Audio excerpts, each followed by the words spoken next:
La historia de los condados catalanes en las primeras décadas del siglo XI es apasionante, marcada por el paso del mundo alto medieval a un sistema plenamente feudal.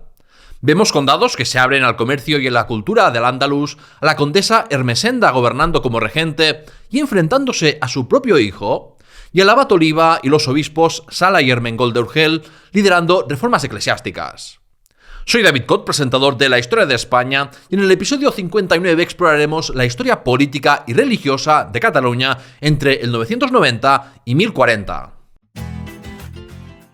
Suscríbete en YouTube y podcast a La Historia de España, presentada por David Cot. El amanecer de un mundo nuevo. El ataque de Almanzor sobre Barcelona en el 985 y la fin del Califato de Córdoba, en la que intervinieron los catalanes en 1010, fueron puntos de inflexión para la historia de los condados.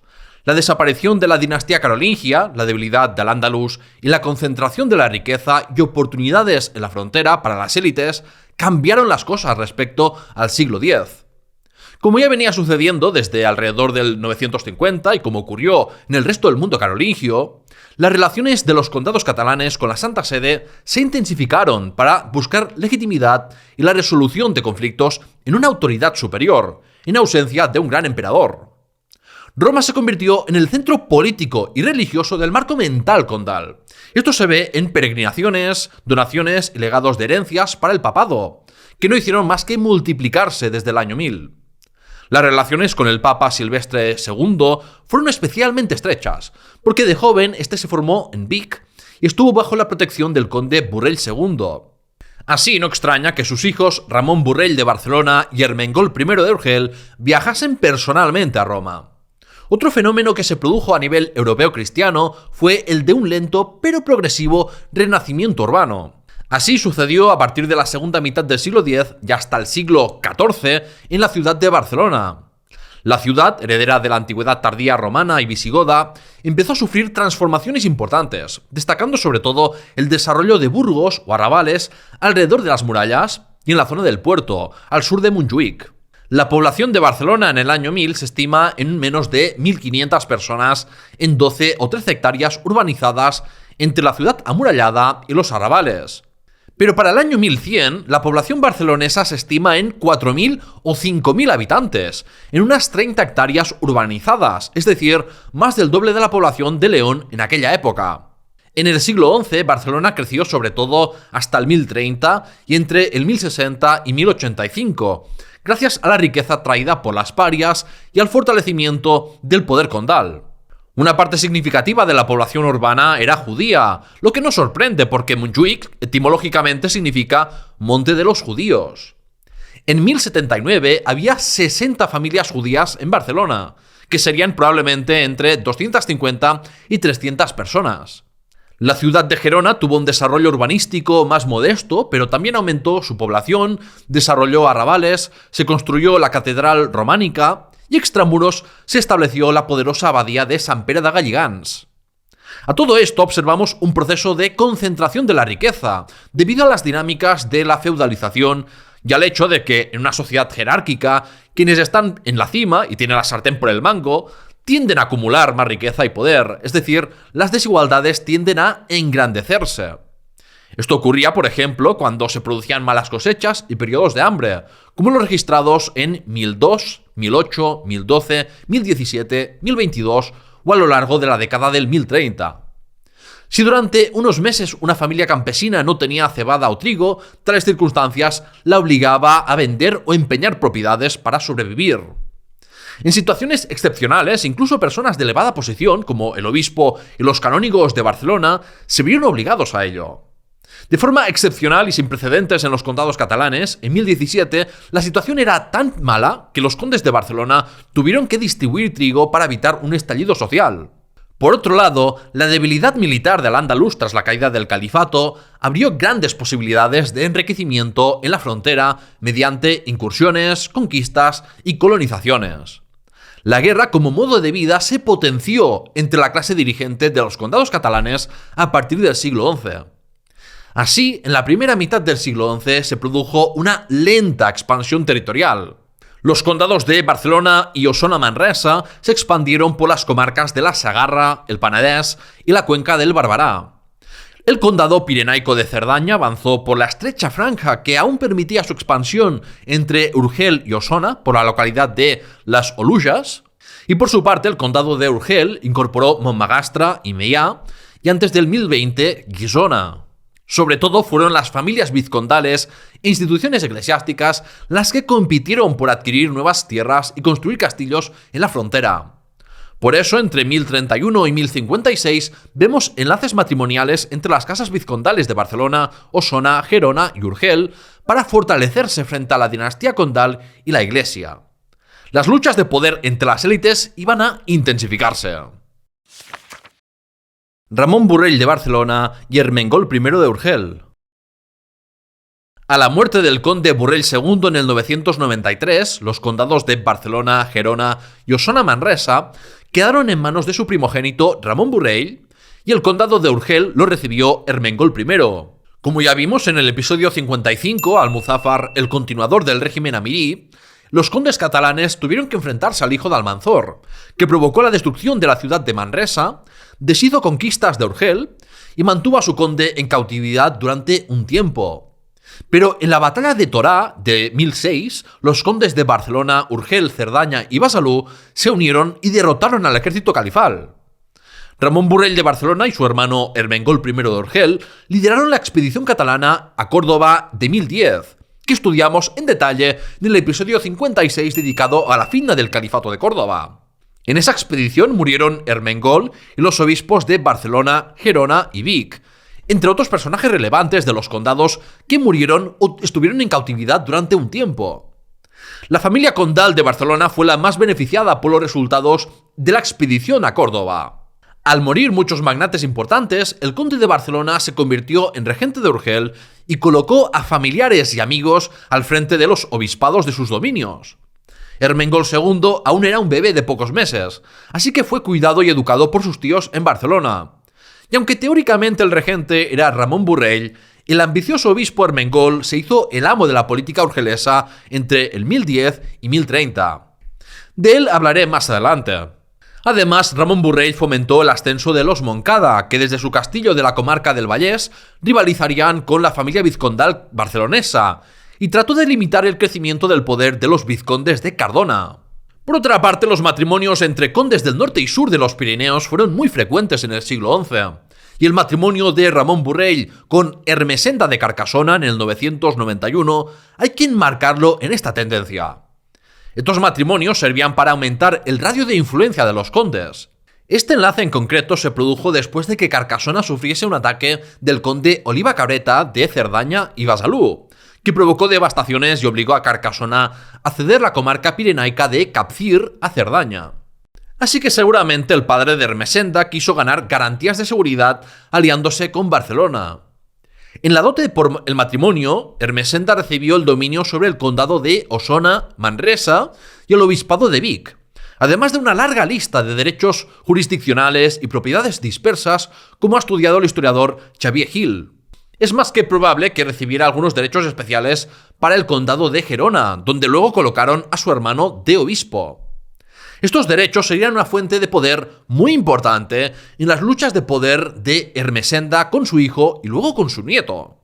Hablando de matrimonios, en 1016 se firmó un compromiso nupcial entre el hijo del conde de Barcelona y la hija del conde Sancho García de Castilla. Lo hicieron pasando por la taifa de Zaragoza con permiso de su soberano Almundir, aunque al pasar por Tudela tuvieron un enfrentamiento con sus ciudadanos, que no aprobaban el paso de tropas castellanas.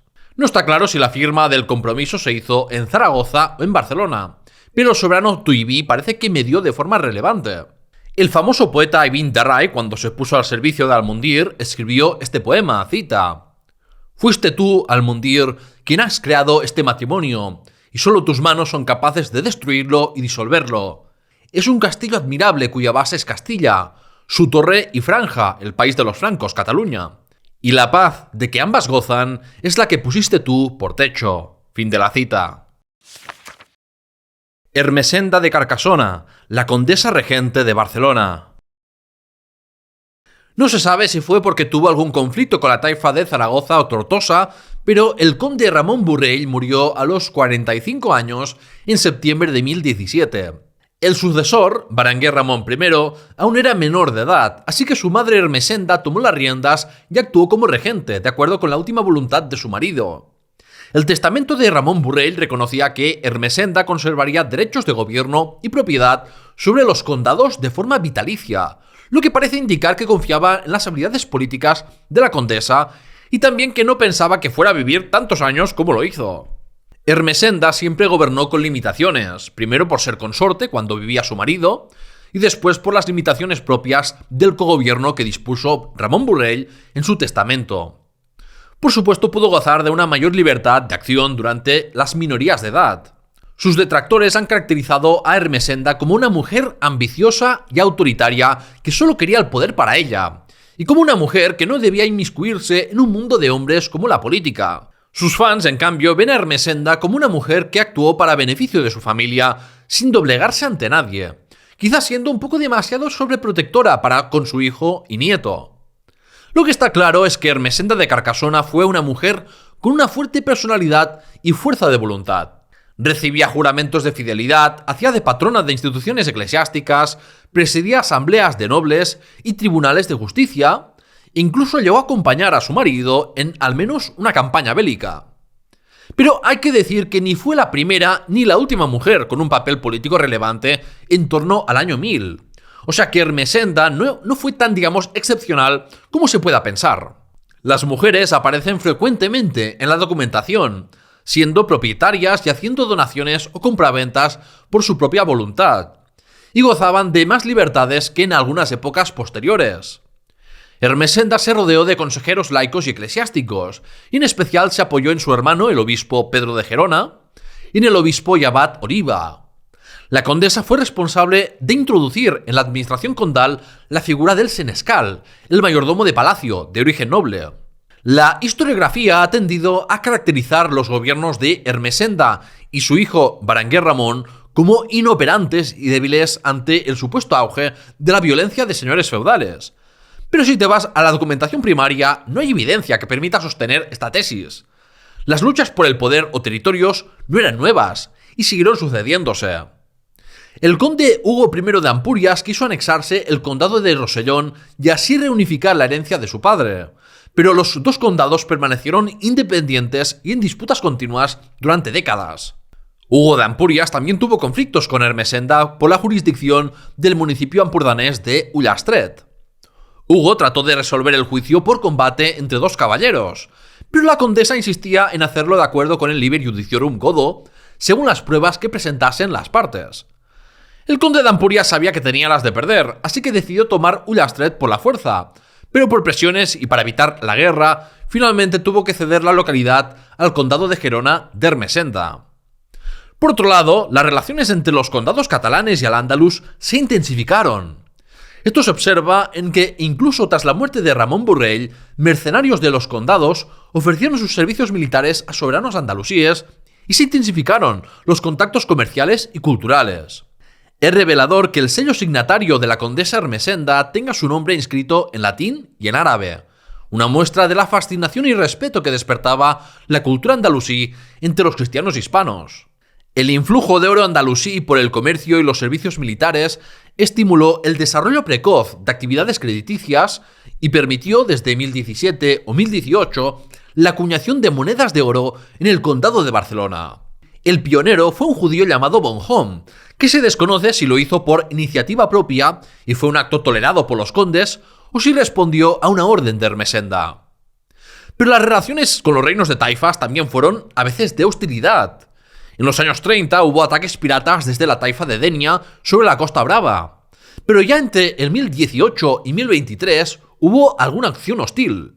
Es en este contexto donde entra el noble normando Rogelio o Roger de Tosny, que destaca por haber sido el primer normando en participar en las guerras contra los musulmanes de la península ibérica y por no cumplir con el perfil típico de los normandos que vendrían después. No era un hijo no primogénito sin herencia que tenía que buscarse la vida, sino que fue un varón importante desterrado por el duque Ricardo II de Normandía.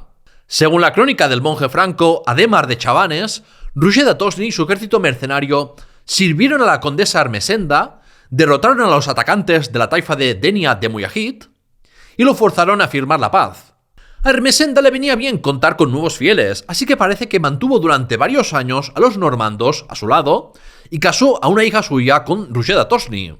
Sin embargo, la estancia de los mercenarios normandos terminó abruptamente debido a una emboscada que provocó la muerte de la mayoría de ellos. No está claro si ocurrió en una racia contra territorios andalusíes o si fue por alguna lucha de poder interna en los propios condados.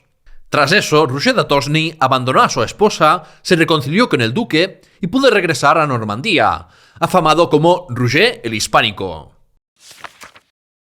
Ermesenda y Berenguer Ramón, madre contra hijo. La minoría de edad del hijo del conde Ramón Borrell terminó en 1019, al cumplir 15 años, pero pronto tuvo choques con su madre. Berenguer Ramón se caracterizaba por ser un hombre pacífico y de poco carácter, fácilmente influenciable por su primera esposa, la hija del conde castellano. Y Ermesenda no lo había preparado ni estaba dispuesta a renunciar a sus derechos de gobierno. Las tensiones entre Berenguer Ramón y Ermesenda quedan reflejadas en una conveniencia o conveniencia fechada entre 1019 y 1023. Las conveniencias eran pactos feudo-vasalláticos de fidelidad, acuerdos privados entre individuos plasmados por escrito, y se han conservado unos 1000 en Cataluña, siendo este que he mencionado el más antiguo. Se trataba de un acuerdo largo, de 2500 palabras, y con muchas cláusulas complicadas, firmado entre el conde barcelonés y su primo Ermengol II de Urgel, que le juró fidelidad. En el acuerdo prometían otorgarse auxilio militar mutuo, excepto contra el vizconde de Osona, y en él Ermengol no reconocía la legitimidad del dominio de Ermesenda sobre el condado de Gerona, donde se había refugiado y hecho fuerte. Berenguer prometía pagar al conde de Urgel 100 onzas de oro y algunas tierras en feudo de Barcelona por su apoyo. Era un acuerdo más beneficioso para Ermengol II que para el conde barcelonés, pero este estaba más desesperado por tener un apoyo contra su madre. Aún así, hay que recordar que el conde de Urgel aún era menor de edad y se encontraba en Barcelona, así que se trataba más bien de una promesa a futuro, sin poder brindarle apoyo aún. Eso suponiendo que el acuerdo esté bien fechado, pero si fuera posterior a 1023, significaría que los problemas entre el hijo y la madre se extendieron más allá de lo comúnmente aceptado. Por su parte, Ermesenda recibió un juramento de fidelidad del conde Bifredo II de Cerdaña, Berga y Conflent, quien se comprometía a reconocer la soberanía de la condesa sobre Barcelona y Osona, según lo estipulado en el testamento de Ramón Borrell. Al final, en junio de 1023, se produjo la reconciliación. Ermesenda juró fidelidad a su hijo y entregó 29 castillos de Barcelona y Osona, y Berenguer Ramón entregó propiedades como garantía del acuerdo. El acuerdo no fue una claudicación de Ermesenda. La condesa no renunció a su derecho a gobernar, así que madre e hijo cogobernaron los condados de Barcelona, Osona Manresa y Gerona y presidieron juicios juntos o por separado. Las acciones de la de Carcasona estuvieron enfocadas en preservar y aumentar el poder de la familia de la que ahora formaba parte, sin renunciar a lo que le tocaba por la dote matrimonial y herencia. El gobierno de Berenguer Ramón I de Barcelona pasó bastante sin pena ni gloria, sin expediciones contra el Andalus ni revueltas de importancia. Berenguer Ramón redactó su testamento en 1032 con motivo de una peregrinación a Roma, y en él estableció que dividía los condados entre sus 3 hijos. Su primogénito, Ramón Berenguer I, heredaría Barcelona y Gerona. Guillermo y su madre recibirían Osona, y Sancho Berenguer iba a recibir los territorios fronterizos al oeste del río Llobregat, la conocida como Marca del Penedès, con Olèrdola como núcleo urbano y fortificación más importante. Eso sí, se estipulaba que los 2 hijos pequeños debían obedecer a Ramón Berenguer. Se trataba de una forma muy compleja de repartir el poder, que inevitablemente iba a generar problemas. Berenguer Ramón I murió en marzo de 1035, dejando atrás a un primogénito de unos 12 años. Volvió a plantearse el problema de una minoría de edad. La segunda esposa del conde fallecido se volvió a casar por decisión de su padre con el vizconde de Barcelona, y así perdió el derecho a ejercer la regencia y a gobernar el condado de Osona junto a su hijo Guillermo Berenguer.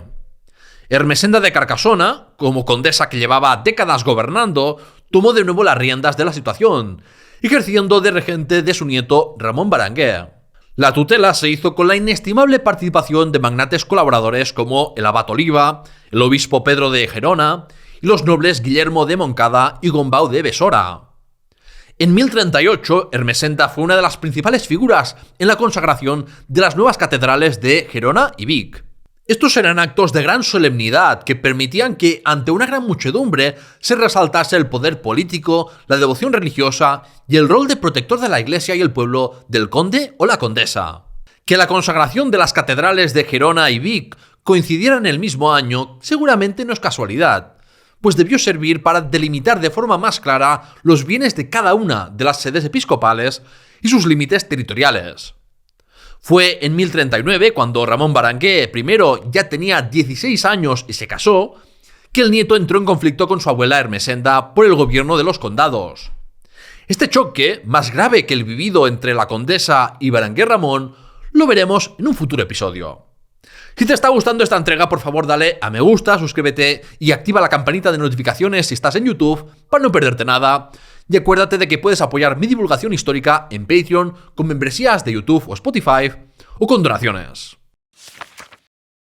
Abad Oliba y el movimiento de paz y tregua de Dios.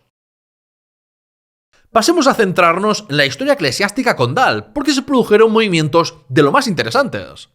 En este sentido, el gran protagonista es sin duda el obispo y abad Oliba, uno de los personajes más influyentes de la historia de los condados catalanes del siglo XI, junto a la condesa Ermessenda y el conde Ramón Berenguer I. Oliba era hijo del conde Oliba Cabreta de Cerdaña. Renunció a sus derechos condales y tomó los hábitos religiosos en una edad avanzada, con 38 años. Es muy poco probable que se hiciera religioso por tener unas fuertes convicciones religiosas, porque Oliba sigue el patrón de hermanos pequeños que no se casaban y entraban en la iglesia. Su toma de hábitos ocurrió cuando sus dos hermanos, Bernardo Tallaferro de Besalú y Bifredo II de Cerdaña, tuvieron descendencia, con lo que las probabilidades de que Oliba heredase algún condado eran virtualmente nulas, y ya dejaba de tener utilidad como posible reemplazo en caso de que uno de sus hermanos muriese sin descendencia. Además, quizás tuvo algo que ver que su hermano, que era el obispo de Elna, muriese unos meses antes en la batalla de Albesa de 1003. Esto no quiere decir que odiase ser abad y obispo, pero la decisión venía impuesta por una estrategia familiar diseñada por su padre antes de morir, en la que Oliba tendría poco que decir. En todo caso, en sus escritos se mostraba como un noble orgulloso de su sangre, y es que no hay que pensar que las élites laicas y eclesiásticas estaban muy separadas, cuando muchos altos jerarcas de la iglesia eran de origen aristocrático. Entre sus acciones para ensalzar el linaje de Bifredo el Velloso estaban el sacralizar más el poder condal difundiendo rezos por el alma de los condes muertos por un amplio circuito de parroquias. También empleó la palabra escrita para influir en la sociedad y exaltar la memoria de los descendientes de Bifredo el Velloso, y convirtió el monasterio de Ripoll en panteón familiar. Al meterse en la iglesia, no es que empezase desde abajo, no existía ni siquiera una pretensión a un proceso meritocrático, sino que se convirtió directamente en abad del monasterio benedictino de Santa María de Ripoll. Este monasterio se encontraba en el condado de Osona, perteneciente a la rama barcelonesa de la familia, así que quizás su nombramiento servía para mantener las relaciones pacíficas entre Barcelona y Cerdaña. Unos años después se convirtió también en abad de San Martín de Canigó y San Miguel de Cuixà. Este último gozó de inmunidad papal y por tanto era un monasterio que no respondía a ninguna autoridad más allá que el Papa. Oliba consiguió poco a poco que más monasterios al norte y sur de los Pirineos se pusieran de algún modo bajo su protección y pudo influir en la elección de sus abades, y estuvo detrás de la fundación de algunos monasterios como el de Montserrat. Finalmente hay que decir que desde 1018 Oliba ejerció de obispo de Vic, gracias al apoyo de la condesa Ermessenda, que lo convirtió en un estrecho colaborador. El abad Oliba era influyente y respetado más allá de las fronteras condales, como se demuestra por el hecho de que el rey Sancho III de Pamplona buscase su aprobación para el matrimonio que proyectaba entre Alfonso V de León y su hermana Urraca. Oliba se opuso porque ambos descendían del conde Fernán González de Castilla, pero aún así las nupcias se celebraron. Para otras cosas sí que le hizo más caso, como en la introducción en sus dominios de reformas eclesiásticas propias del mundo carolingio. Si me permitas que me vaya un momento por las ramas, es interesante que el abad Ponce de Tabernolas abandonase este monasterio del condado de Urgel por la corte navarra y facilitase el matrimonio entre Alfonso V y Urraca. Como recompensa fue nombrado obispo de Oviedo y trajo consigo el rito romano Asturias. Quizás por las resistencias que se encontró al abandono del rito visigodo, abandonó esa sede episcopal. Pero en 1034 fue nombrado por el rey pamplonés como el encargado de restaurar el obispado de Palencia. Así se explica que durante los siglos XI y XII veamos de forma recurrente a obispos de origen catalán, y sobre todo de Urgel, al frente de Palencia, que fueron claves en transferir la liturgia romana. Volviendo al abad Oliba, hay que remarcar que fue un hombre culto, con contactos religiosos en muchas partes de la España cristiana, Francia e Italia. Y de esta manera pudo hacerse con muchos manuscritos difíciles de encontrar, fomentando la transmisión de conocimientos. El monasterio de Ripoll pasó de poseer 65 libros en el 979 a 245 en 1047, un año después de la muerte de Oliba, con una rica biblioteca que recogía lo mejor de la Europa cristiana y latina, con libros clásicos grecorromanos, textos gramaticales, libros musicales de astronomía, geometría y aritmética, o libros litúrgicos y teológicos.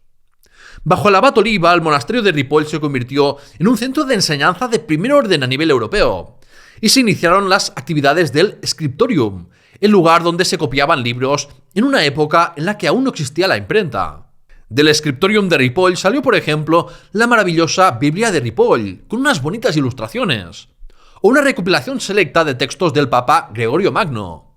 También se hicieron traducciones de algunas obras árabes, y en esta época llegaron a través del Andalus conocimientos de matemáticas y astronomía, y los ajedrezes en los condados catalanes, y de allí a la Europa cristiana. En el condado de Urgel, el juego del ajedrez fue tan popular entre la nobleza que llegaría a adoptarse en la heráldica de la familia condal. El otro aspecto por el que es recordado el obispo abad Oliba fue por traer a los condados catalanes las asambleas de paz y tregua de Dios. La paz y tregua de Dios fue un movimiento con antecedentes en el norte de Francia y Aquitania en el siglo X que buscaba poner límites a la violencia. La paz de Dios trataba de proteger los bienes eclesiásticos, desde propiedades inmobiliarias hasta ganado y campesinos dependientes. De ahí que creasen zonas inviolables en torno a iglesias y ubicasen allí almacenes para proteger las cosechas de robos y destrozos. En cambio, la tregua de Dios consistía en la prohibición de la violencia armada en determinados momentos de la semana. Esto se acordaba en asambleas eclesiásticas. La más antigua de la que tenemos constancia fue celebrada en Toluges, el Rosellón, bajo la presidencia del obispo Oliba de Vic, pero en representación del obispo de Elna, que estaba de peregrinación. Se produjo en 1027, pero la copia que tenemos dice que se revalidaban artículos de una asamblea anterior. En Toluges, Oliba proclamó la inviolabilidad de los bienes de la Iglesia e impuso que ningún habitante del condado y obispado de Rosellón llevase a cabo actos violentos desde el sábado por la noche hasta el amanecer del lunes. En Vic, Oliba celebró una asamblea de paz en 1033, fijando la tregua entre el jueves y lunes por la mañana, y recordaba que los nobles que se habían apropiado de bienes del obispado de Vic debían devolverlos. Los que no respetasen la paz de Dios se enfrentaban a la excomunión. Pero el castigo no era solo para el más allá, sino que también se hacía sentir en el presente. Se acordaba difundir extensamente la identidad de los excomulgados y prohibía que un cristiano comiese, saludase o hablase con un excomulgado, ni que estos fueran enterrados eclesiásticamente, ni que nadie rezase por ellos.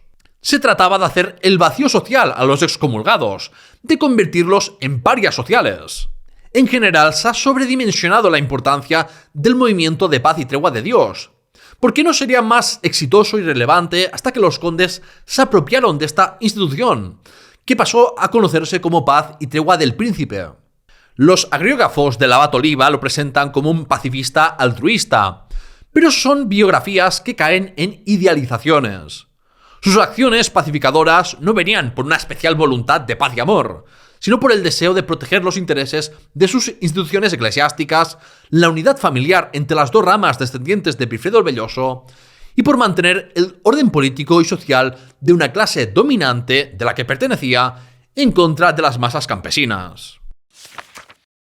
La reforma eclesiástica de Sala y Ermengol de Urgel.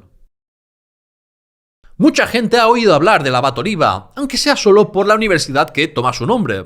Pero los obispos Sala y Ermengol de Urgel son prácticamente desconocidos, pese a la importancia que tuvieron para la Iglesia en el condado de Urgel. En tiempos de Ermengol I y el obispo Sala, el poder laico y el eclesiástico colaboraban estrechamente. En el 997 el conde urgelés peregrinó a Roma para redimir su alma por haber cometido un homicidio y para resolver un conflicto por quién era el obispo de Vic. Allí además se encontró con el emperador Otón III y se postró a sus pies. En 1001, Ermengol volvió a Roma acompañado de Sala para que el Papa reconociera las nuevas adquisiciones del obispado en Andorra y otros sitios y para obtener su apoyo con una bula que reconociera los límites de la diócesis de Urgel. Esto se debía al conflicto abierto con los condados de Cerdaña y Besalú, que no querían que un obispo de un condado que no controlaban cobrase diezmos y por tanto extrajera recursos de sus dominios. Al final, por las presiones y excomulgaciones sufridas por su rechazo a pagar los diezmos, tuvieron que aceptar pagar, igual que lo hicieron los condados de Pallars. La sistematización del cobro del diezmo eclesiástico en el condado de Urgel, bajo los obispos Sala y Ermengol, fue muy importante para incrementar sustancialmente el patrimonio y el poder del obispado urgelés. Entre diezmos y primicias podían extraer alrededor del 15% de la producción agraria de un lugar. Y sumándose a las donaciones piadosas, el gran negocio de la Iglesia seguía expandiéndose. Esto permitía a la diócesis incluso hacer operaciones de crédito. Y por ejemplo, para saldar una deuda de 200 sueldos, el conde Ermengol I tuvo que ceder una aldea al obispado. Antes de eso, la dinastía carolingia fue la que extendió la práctica del cobro del diezmo, pero no lo hacían todas las iglesias. Para cobrarse diezmos se requería extender más a nivel local la red eclesiástica a través de parroquias. Pero además de eso se debía delegitimar legalmente de alguna manera. Y es aquí donde entra en juego el acta de consagración de la Seo de Urgel, falsificada a fecha del 819, pero en realidad redactada en tiempos del obispo Ermengol de Urgel, aprovechándose de las circunstancias de un conde ausente y menor de edad. Con el acta, el obispado pretendía afirmar su control sobre gran parte de las iglesias de la diócesis y cobrarse diezmos. Fue un reto instaurar el diezmo por la división política que sufría la diócesis, y de hecho, aunque el obispo Ermengol trató de restablecer la unidad episcopal, el obispado de Roda de Isábena, en el condado de Ribagorza, se separó definitivamente de Urgel, a la que el rey Sancho III el Mayor de Pamplona incorporó el condado a sus dominios. También fue complicado extender el diezmo porque había iglesias de propiedad privada y otras en cuyas actas de consagración no se había estipulado el cobro del diezmo. Así que, como ocurrió en otros condados, no fue hasta bien entrado el siglo XII que se universalizó el diezmo con el impulso dado por la reforma gregoriana. En noviembre de 1010, el conde Ramón Borrell y su esposa, el conde Wilfredo II de Cerdaña y el obispo de Narbona presidieron la ceremonia de consagración de la Seo de Urgel. Se reformó la vida canónica en la catedral, es decir, se reorganizó la comunidad de clérigos, pasando de 20 a 40 canónigos para gestionar mejor el obispado, acorde al aumento de recursos económicos. La reforma se hizo acorde a la regla de Aquisgrán, que, entre otras cosas, permitía a sus canónigos poseer bienes a título individual, lo que venía como anillo al dedo para los aristócratas. La restauración de la canónica se había hecho un año antes en Barcelona y en 1019 se hizo en Gerona. En Urgel este proceso lo llevó a cabo Sala, pero al morir 2 meses antes de la consagración lo tuvo que terminar el obispo Ermengol, que era sobrino suyo. Ermengol había conseguido el puesto gracias a que Sala intercedió por la familia vizcondal de Conflent y acordó que estos pagasen 100 piezas de oro al conde de Urgel para comprar el cargo. Así funcionaban las cosas. Pero la muerte del conde Ermengol I permitió al nuevo obispo convertirse en el principal actor político del condado y pudo hacer y deshacer a su gusto. El obispo urgelés fue el que lideró las huestes condales en la conquista de Guisona, y aunque su reparto del botín fue injusto y contrario a la costumbre, el poderoso obispo ganó un litigio amañado a su favor. El astuto obispo Ermengol consiguió que entre 1010 y 1012 Ramón Borrell de Barcelona donase la propiedad de la Seo de Urgel y su catedral a la diócesis. Así, la ciudad más importante del condado pasó a ser de propiedad episcopal. Esta tan generosa donación se justificó para salvar su alma y la de su hermano fallecido en Córdoba. Ese fue el otro gran motivo de la falsificación del acta de consagración de la Seu d'Urgell, para pretender que originalmente el obispado había sido independiente de los condes y evitar que Ermengol II o sus sucesores pudieran revocar la donación de la Seu d'Urgell a la diócesis. No es extraño que por sus grandes servicios la Iglesia Católica santificase a Ermengol. El acta falsificada de Urgell fue empleada en una disputa judicial por primera vez en 1024. Untando con 300 sueldos al juez próximo a la condesa Ermesenda, este desestimó como falsas, cuando eran verdaderas, las pruebas del monasterio que se defendía, aceptó como auténtico el documento falsificado y dio la razón al obispo de Urgell en el litigio por el cobro del diezmo. El obispo también untó al propio conde Ermengol II con 2000 sueldos, una cifra extraordinaria en aquella época. Así, el conde, que acababa de salir de su minoría de edad y regresaba a su tierra natal de la que no tenía recuerdos, aceptaba los tejemanejes del obispo Ermengol. Esto fue tanto así que Ermengol II firmó una conveniencia con el obispo Ermengol jurándole fidelidad. Es decir, era el conde el que juraba fidelidad al obispo y no a la inversa, como había estipulado su padre que debía hacerse. Además, el obispo Ermengol destacó por financiar la construcción de puentes. Esto no lo hizo por altruismo, sino porque si quería atraer a peregrinos y aumentar la actividad de ferias y comercios, de los que cobraba impuestos por transacciones comerciales, entonces necesitaba mejorar las comunicaciones de la Seu d'Urgell. Irónicamente, murió en 1035 porque se cayó debajo de un puente construido sobre el río Segra.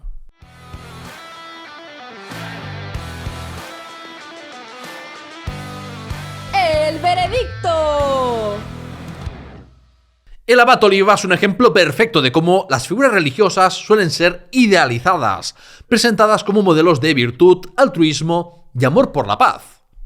Los hagiógrafos lo describen como un reformador desinteresado, un pacificador y un defensor de los débiles. Sin embargo, cuando miramos más allá de esta imagen edulcorada, encontramos a un noble enchufado en las mejores posiciones eclesiásticas por ser hijo del conde de Cerdaña, y a un religioso que trabajó principalmente para proteger el patrimonio e influencia de la Iglesia. Esta tendencia a presentar a líderes religiosos como figuras desinteresadas y moralmente superiores no es exclusiva de Oliva, sino que se repite a lo largo de la historia. A la Iglesia le interesa retratar a abades, obispos y papas como defensores de la paz, olvidando las veces que legitimaban la guerra e incluso participaban en ella como señores con sus propios ejércitos. O también les gusta ensalzar a los hombres de religión como promotores del conocimiento, pero sin cuestionar por qué la Iglesia prácticamente monopolizaba la conservación, transmisión y creación del saber. Así que cuidado con tragarse las idealizaciones de personajes religiosos. Y con eso, el veredicto termina. Si te ha gustado, por favor dale a me gusta, compártelo y suscríbete a La Historia de España Memorias Hispánicas en YouTube o a sus dos podcasts.